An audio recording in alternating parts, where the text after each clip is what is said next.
This channel does not promote any violent, harmful, or illegal activities. All content provided by this channel is meant for an educational purpose only.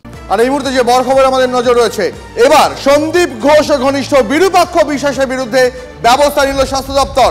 UEN Jaipur is a perfect target for prospective students aspiring for good jobs, good education with future-ready skills. Virupaksha বিশ্বাসকে বদলির নির্দেশ স্বাস্থ্য দপ্তরের। বর্ধমান থেকে এই বিরূপাক্ষকে বদলি করে দেওয়া হলো কাকদ্বীপে। হুমকি দেওয়া সংস্কৃতিতে বা থ্রেট কালচারে নাম জড়িয়েছিল এই বিরূপাক্ষর। চিকিৎসক পড়ুয়াদের ভয় দেখানোর অভিযোগের ভিডিও ভাইরাল হয়। প্রশ্ন উঠছিল বারবার, কেন বিরূপাক্ষর বিরুদ্ধে ব্যবস্থা নয়? সন্দীপ ঘোষকে সাসপেন্ড করা হলো, কেন বিরূপাক্ষর নয়? এই প্রশ্নই উঠছিল বারবার। বর্ধমান মেডিকেল কলেজ থেকে কাকদ্বীপে বদলি করা হলো। তার ভাইরাল ভিডিও, তিনি যে সেই মুহূর্তে আরজি করে ক্রাইম সিনে রয়েছেন সেই ছবি আরো একবার দেখে নিন।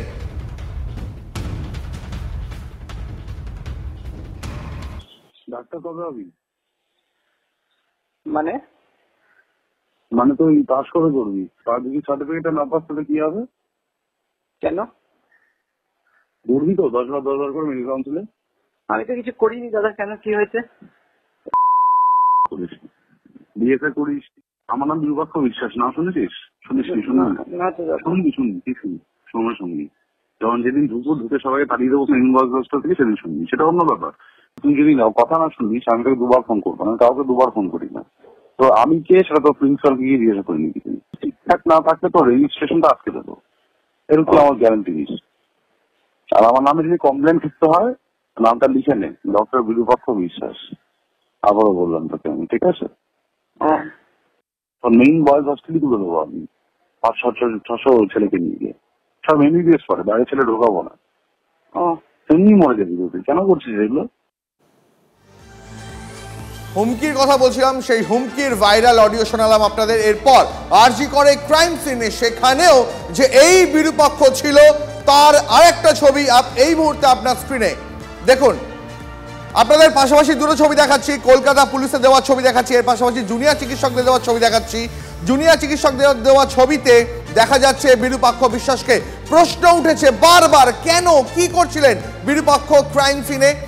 এই একটা অভিযোগ নয়, এটা তো বিস্ফোরক অভিযোগ বটেই, কিন্তু এই বিরূপাক্ষর মতন চরিত্ররা এরা বারবার মেডিকেল কলেজগুলোতে তাদের যে দুর্নীতির যে মুঠো, সেই মুঠোকে বারবার শক্ত করেছে। একের পর এক পড়ুয়াদের হুমকি দেওয়া হতো, ফেল করিয়ে দেওয়ার হুমকি দেওয়া হতো, মেডিকেল কলেজ থেকে বার করে দেওয়ার হুমকি দেওয়া হতো। বিনিময় কি চাইতেন এই বিরূপাক্ষরা চাইতেন প্রশ্নবিহীন আনুগত্য। আপনারা দেখতে পাচ্ছেন এই মুহূর্তে যে ছবি আপনাদের দেখাচ্ছি, বিরূপাক্ষ তার বিরুদ্ধে একগুচ্ছ অভিযোগ ওঠার পর সন্দীপ ঘোষ ঘনিষ্ঠ বিরূপাক্ষকে বর্ধমান মেডিকেল কলেজ থেকে কাকদ্বীপে বদলি করে দেওয়া হলো। এই মুহূর্তের বড় খবর, এই বিরূপাক্ষ বিশ্বাসের বিরুদ্ধে একগুচ্ছ অভিযোগ ছিল, থ্রেট কালচারে নাম জড়িয়েছিল এই বিরূপাক্ষর। কথা বলবো এই মুহূর্তে আমাদের সঙ্গে রয়েছেন মানস ঘুমটা চিকিৎসক সংগঠনের নেতা মানসবাবু। টিভি বাংলা আপনাকে স্বাগত।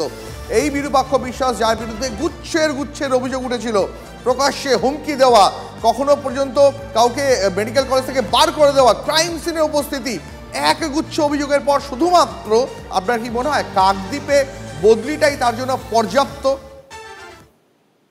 ওকে তো প্রাইস পোস্টিং করা হলো, এটা সরকারকে আমরা অনেকবার বলেছি, যারা পরোক্ষ এবং প্রত্যক্ষভাবে জড়িত সবার যেন শাস্তি হয়। এর আগে আমরা দেখেছি সন্দীপ ঘোষ প্রাক্তন প্রিন্সিপাল, যিনি ওখানে ছিলেন, তিনি রেজিগনেশন দেওয়ার পর তাকে ন্যাশনাল মেডিকেল কলেজে প্রাইস পোস্টিং দেওয়া হয়েছিল। বিরূপাক্ষ বিশ্বাস এমন একজন লোক যাকে সাগর দত্ত হাসপাতাল থেকে ওখানকার জুনিয়র ডাক্তাররা মারধর দিয়ে বের করে দিয়েছিল, এবং যে থ্রেড সিন্ডিকেট চলছে সমস্ত মেডিকেল কলেজের যে ভিডিওগুলো আমাদের তাদের বেশিরভাগ মিডিয়ার মাধ্যমে নানাভাবে আমার কাছেও, এবং এটাও ঠিক যেটা দেখা গেছে, এই যে এই লাল শার্ট, হলুদ বা বেগুনি শার্ট, নীল শার্ট, তাদের মধ্যে টাইম ছিল যারা চলে গেছিল সকালবেলা তাদের মা বাবা খবর পাওয়ার আগে, তারা ছিল এটা। আমরা ওদের অ্যারেস্ট চেয়েছি। কখনো কখনো মানসবাবু আপনার অডিও একটু কখনো কখনো ব্রেক করছে, আর একটু পরিষ্কার করে বললে আপনার বক্তব্য ভালোভাবে শুনতে পারবো। যে প্রশ্ন আমাদের, যে বেসিক প্রশ্ন আপনার কাছে, আমরা কথা বলছিলাম চিকিৎসক সংগঠনের নেতা মানস গুমটার সঙ্গে, এবং তিনি যেটা বলছিলেন এটা শুধুমাত্র সন্দীপ ঘনিষ্ঠ হওয়ার সুবাদে তাকে সেফ সাইড পোস্টিং করা হলো, এটা কোনো রকম তার বিরুদ্ধে কোনো শাস্তিমূলক পদক্ষেপ নয়, এমনটাই অভিযোগ করছেন মানস গুমটা। এদিকে আজিকর দুর্নীতি বিগ স্ক্যাম, মন্তব্য আলিপুর সিবিআই আদালতের বিচারকের। গতকাল সন্দীপ ঘোষকে 8 দিনের সিবিআই হেফাজতে পাঠায় আদালত। কেস ডায়েরি খুঁটিয়ে দেখে বোঝা যাচ্ছে এই কেস একটা বড় স্ক্যাম।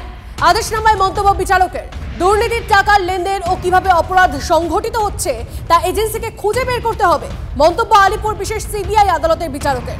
অবশেষে সন্দীপ ঘোষকে সাসপেন্ড করেছে স্বাস্থ্য ভবন। সিবিআই গ্রেপ্তারির 1 দিনের মধ্যেই সাসপেন্ড সন্দীপ ঘোষ।